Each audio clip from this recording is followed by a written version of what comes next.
Ça, c'est mon premier marathon en 3h28. Et ça, c'est mon premier marathon en moins de 3 heures. Comment j'ai fait pour passer de l'un à l'autre? Je t'explique tout. Tu galères à maintenir une fréquence cardiaque basse quand tu cours, tu te retrouves essoufflé après quelques minutes alors que ton cardio explose, ou pire, tu as l'impression de stagner malgré tous tes efforts, voire même te blesser. J'ai une bonne nouvelle pour toi, j'ai accompagné des dizaines et des dizaines de coureurs qui sont passés de je cours comme un dératé et je ne maîtrise rien à je cours beaucoup plus raisonnablement et je maîtrise mon cardio à la perfection. Et aujourd'hui, je vais te partager les secrets pour y arriver. Que tu prépares un 5, un 10, un semi, un marathon, ces techniques sont valables pour toutes les distances et pour tous les niveaux. Cela va te permettre de courir plus vite, plus longtemps, en maintenant et en gérant ton effort. Reste jusqu'à la fin car je vais te donner une méthode concrète que tu pourras appliquer dès demain.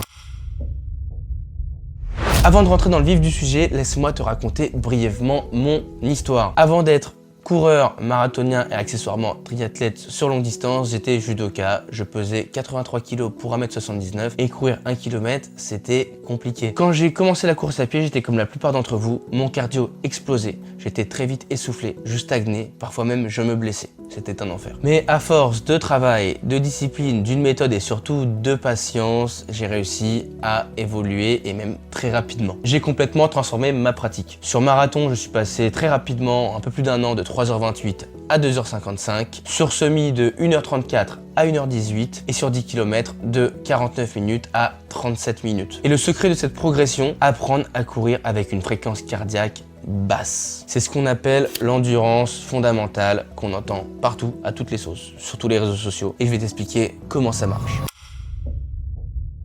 Mais pourquoi c'est si important ? Pourquoi est-ce que justement on l'entend partout? Parce que courir avec une fréquence cardiaque basse, c'est développer ton système aérobie. C'est apprendre à ton corps à utiliser les graisses comme carburant et non les sucres, les glucides. Et c'est construire une base solide pour progresser sans te blesser. Alors c'est quoi exactement cette fameuse zone 2? C'est la zone d'intensité où ton corps utilise principalement des graisses pour avancer. C'est une zone où tu peux maintenir une conversation, où tu te sens bien, où tu pourrais courir des heures à cette vitesse. Pour la définir plus simplement, il existe plusieurs méthodes. La méthode du docteur 100 000 ans, considérée comme le père de l'entraînement en zone 2. Selon lui, c'est la zone dans laquelle ton taux de lactate se situe entre 1,7 et 1,9 millimoles. Mais comme on n'a pas tous un laboratoire à la maison, on peut utiliser d'autres méthodes. Même si mesurer son lactate aujourd'hui est un peu plus simple et qu'on peut le faire quand même à domicile avec des outils plus fiable qu'auparavant. 2. La méthode de la zone cardiaque. Ta zone 2 se situe généralement entre 60 et 70% de ta FC max, de ta fréquence cardiaque maximale. Par exemple, si ta fréquence cardiaque max est de 190, ta zone 2 se situera approximativement entre 115 et 135 BPM. La méthode de la conversation, le RPE, le ressenti. Si tu cours et que tu arrives à chantonner, à discuter pendant cet entraînement, c'est que tu es probablement en zone 2. Mais attention, ces zones 2 sont très personnelles. Ma zone 2 ne sera pas ta zone 2 et la zone 2 de X ou de Y. Cela dépend de plein de paramètres. C'est important de faire des tests et de connaître ces métriques. Certaines personnes vont avoir une zone 2 entre 115 et 135, d'autres entre 120 et 150. Ça va dépendre de ta FC min et FC max. Pour ma part, une FC min à 32, une FC max à 180. Je fais le delta entre les deux.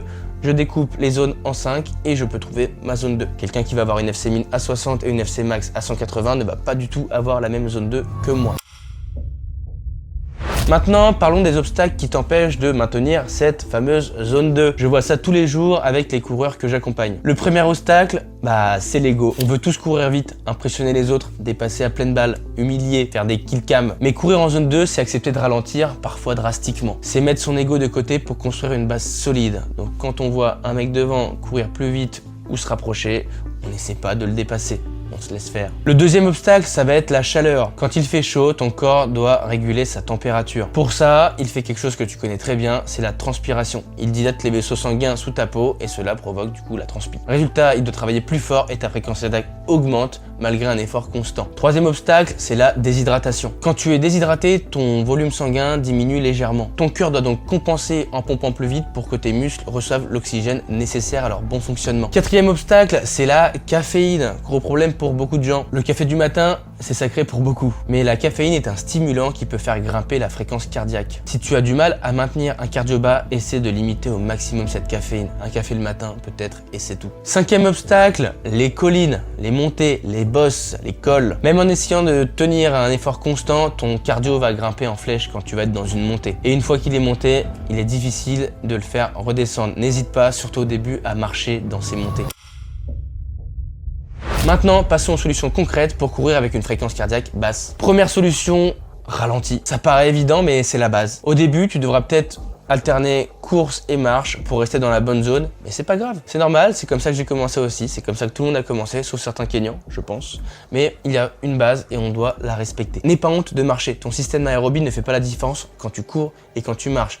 Il ne jure que par l'intensité. La seule différence, c'est les gens qui te regardent, mais ça, on s'en fiche. Deuxième solution, évite les heures les plus chaudes. Cours tôt le matin ou quand il fait plus frais le soir. Ton corps régulera mieux la température et ce sera plus facile de maintenir une fréquence cardiaque basse. Troisième solution, hydrate-toi correctement. Bois avant, pendant et après les sorties. N'attends pas d'avoir soif, c'est déjà trop tard. Comme règle générale, vise environ 500 ml d'eau sur une heure d'effort. Point final. Ça va dépendre de plein de choses, mais on va pas le voir en détail maintenant. Quatrième solution, travaille ta respiration. Si tu as tendance à respirer de façon superficielle et rapide, prends le temps de ralentir. Une respiration contrôlée permet de maintenir une fréquence cardiaque basse. Cinquième solution, la marche dans les côtes. Si tu ne peux pas éviter les collines et que tu veux rester en zone 2, la meilleure solution reste de marcher pendant celle-ci. Ton système aérobie continuera de travailler, mais tu éviteras le pic de cardio. Sixième solution, sois patient et constant. L'entraînement en zone 2 n'est pas sexy, il ne donne pas de résultats immédiats. Mais sur le long terme, c'est ce qui te permettra de progresser durablement. J'ai déjà vu des coureurs qui, après 3 mois d'entraînement, couraient 15 à 20 secondes au kilomètre plus rapide avec la même fréquence cardiaque.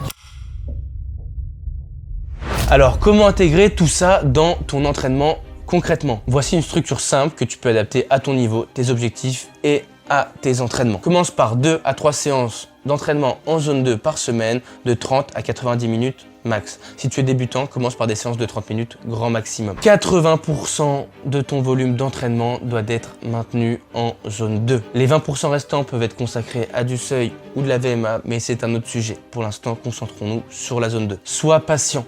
Les bénéfices de la zone 2 se font ressentir au bout de 8, 12 voire 16 semaines d'entraînement. C'est du long terme. Teste tes progrès. Tous les 2 mois par exemple, fais une sortie de 30 minutes à vitesse constante et regarde où en est ton cardio. Et n'oublie pas la récupération. Même si l'entraînement en zone 2 est moins taxant pour ton corps, la récupération reste fondamentale.